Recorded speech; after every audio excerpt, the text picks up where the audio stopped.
So today we're going to be learning about some Portuguese maritime history. This is the first video of 2022. So what better place to start than here in Portimao. We're going to be learning about the Portuguese way of life, how they sailed the seas in search of codfish and sardines, two very important fish that are known throughout Portugal, which are eaten on a daily basis. So let's have a look at how the Portuguese caught their fish. For centuries, the Portuguese sailed the Atlantic in search of codfish.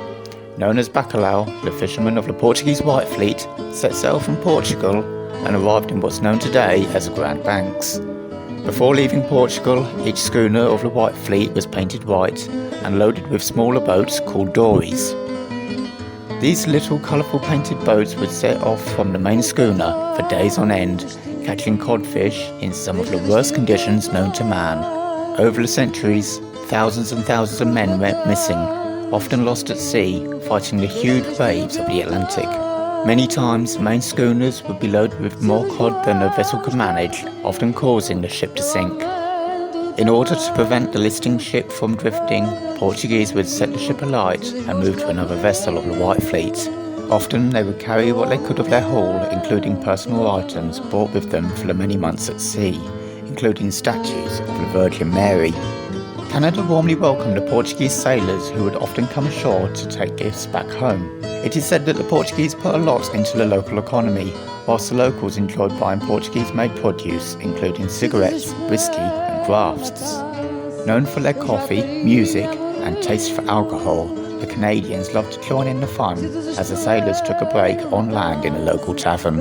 It's believed at one time that over 35 vessels of the White Fleet moored at St. John's Harbour. By 1967 there were only 30, and then by 1969 just 3 vessels of the White Fleet remained. By the 1970s, Canada had reduced the quota for fishing off their shores, so much so it was the end of the Portuguese White Fleet and an end for the Portuguese sailors who Canada once welcomed with open arms.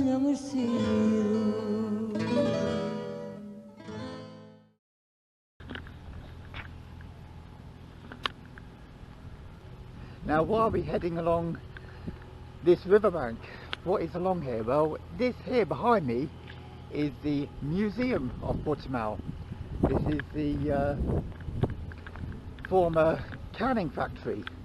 What would happen back in the day is along this river you would have huge boats coming in full to the brim with sardines. The sardines would be taken ashore and then processed into the tin sardines we know today in this very building. And we're going to head over there and have a look. Now hopefully they're open today, but let's see. And it's suddenly got a little bit cold, but we're on an adventure, the first adventure of 2022. Now as you can see here,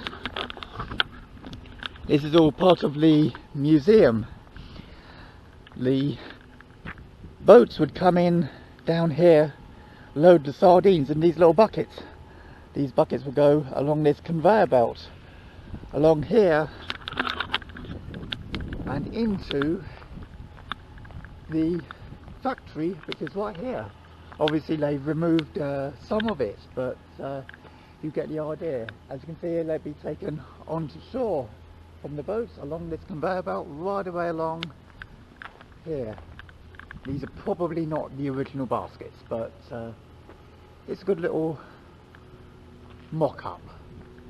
And as you can see here, you've got the ladies, the canning ladies, who would collect the fish, cook them, preserve them, tin them and export them all over the world, even to the UK. So let's take a look inside the museum. So entering the museum, there's a little bit of everything. We've got stories from the shipbuilders of Portimao to the first inhabitants of the area. Here's an exhibit of the former Portuguese president, Manuel Teixeira Gomes. I'm not sure if that's exactly how you say it, but he served as President of Portugal from 1923 to 1925. He was born here in Portimao in 1860, and these are just some of his personal items.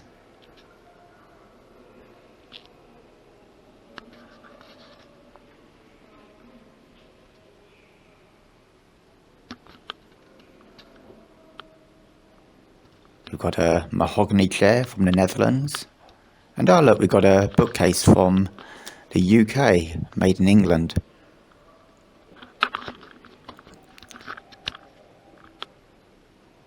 Cabinets made in England.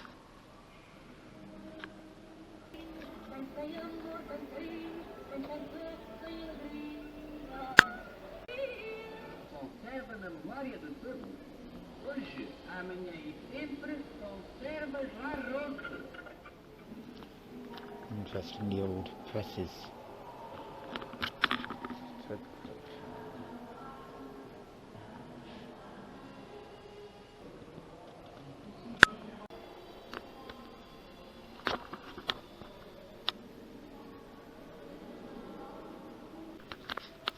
Here's an exhibit of the former creche where workers would bring their children before heading off to work in the fishery.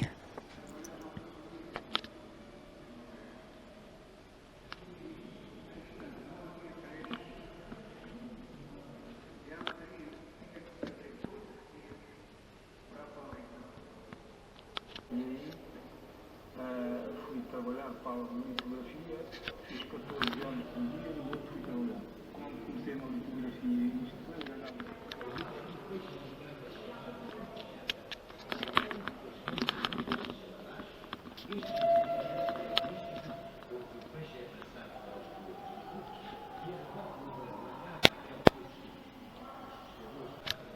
And this is the old furnace used to heat the water as part of the steaming process of the sardines prior to processing.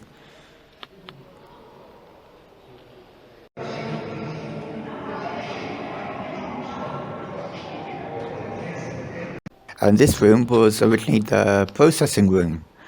To think that from sea to tin, this was done in under an hour, just shows the freshness of this typical product. Look how large this room is. You can just imagine hundreds and hundreds of women working away to get the produce packed up and sent out as quick as they could in order to keep up with the stocks. Now we're heading to the cellar. We're right under sea level here, and this is where the fish were kept. Remember, this is in the days before refrigeration.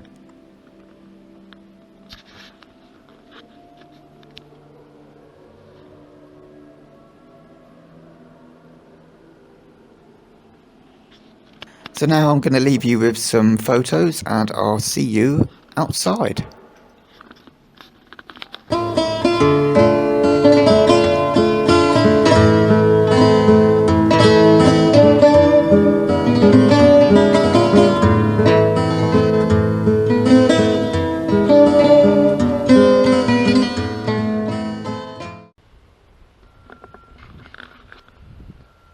Well, that was interesting. It was a bit difficult to film in there. You weren't meant to, so I snuck as much as I could.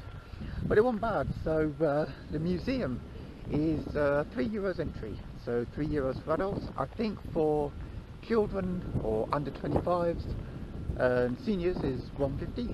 And on a Sunday morning from 10 till 2, I think, 2 o'clock, it's free. So today obviously I had to pay because it's afternoon and it's on a Wednesday, but still I think it's better to pay the €3. I mean, it's hardly anything. Helps these guys out, helps the city out with putting on such a big display. I mean, where else would you find a museum with that amount of information for €3? Not very far. But yeah, it's an interesting little museum. As you can see, the workers were there all day long, and the families, they would have the children put into a creche that would be on site. So to think that these whole families would work there, sometimes generations after generations. It was quite a time-consuming job to package all of this fish, all these sardines, and send them out for export all across the world, across Europe, maybe even America. But it's sad that an iconic place like this has slowly disappeared. Obviously up in the north, with modern technology, things have improved and it's still going strong, just in a different way. But this old-fashioned style of canning food that the Portuguese made so popular, I mean, if you think about it, you've got baked beans, the can of beans that we all know and love with our breakfast. The canning idea came from here. Quite an interesting little bit of history on a Wednesday afternoon in the sunshine. But yeah, quite a cool little place. And the guy who was talking to me off camera, worker there, he was explaining all the different parts of how it all worked and the long hours they had to do back then. They would start early morning and finish early evening, and then obviously they would get ready for bed, and then next day repeat, same thing time and time again. They would get time off, but if they were slacking, as you could see in the video, or the VT, the workers would get punished. They could lose their salaries. So quite a harsh environment to work in. It's not like today where you've got workers' rights and a lot of things us Europeans have created to make life a bit more secure. But back in the day, this was quite a hard job. The men would be out fishing, the women in here doing the packaging. But anyway guys, so that's our little tour of Portimao's museum. It's annoying that I couldn't get more film in there. It's not exactly how I expected it to be. I was hoping we would be able to do a bit more commentary, but obviously that's not the case. But anyway guys, for 2022, that's our first video, our first little adventure, and I've just seen something you guys might be interested in. Take a look at that stalk on the chimney. What a place to have your nest. High up overlooking the River Algarve, the gateway to the Atlantic and the Mediterranean.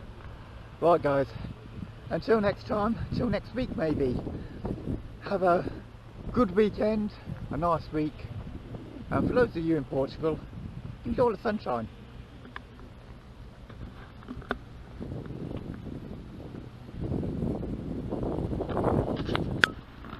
So I've just noticed something along here I wanted to show you.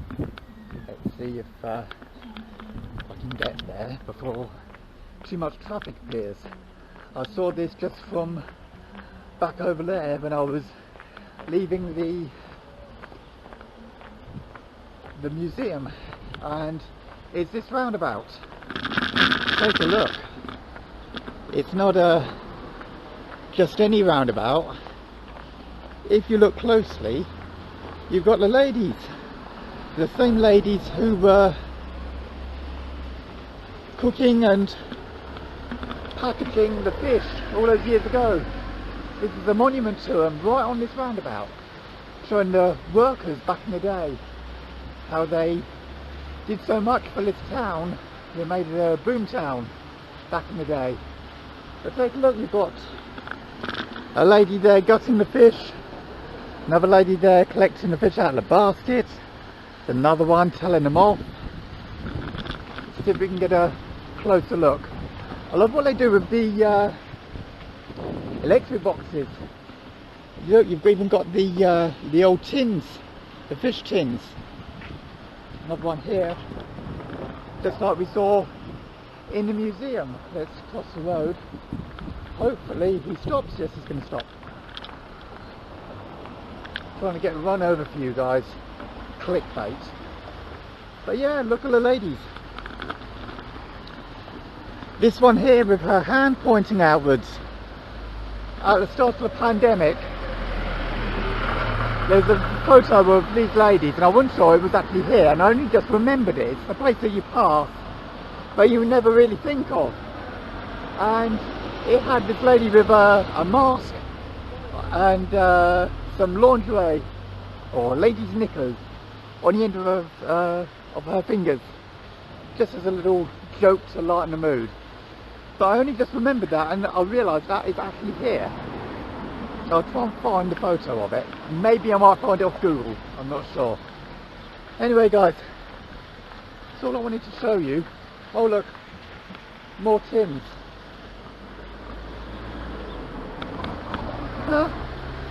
I just wanted to show you that before I forgot.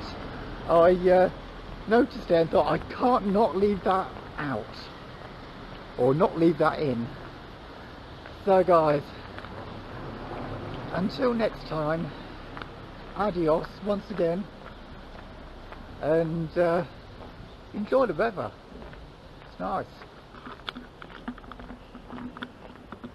Oh look, even Kia has its own cobbled street.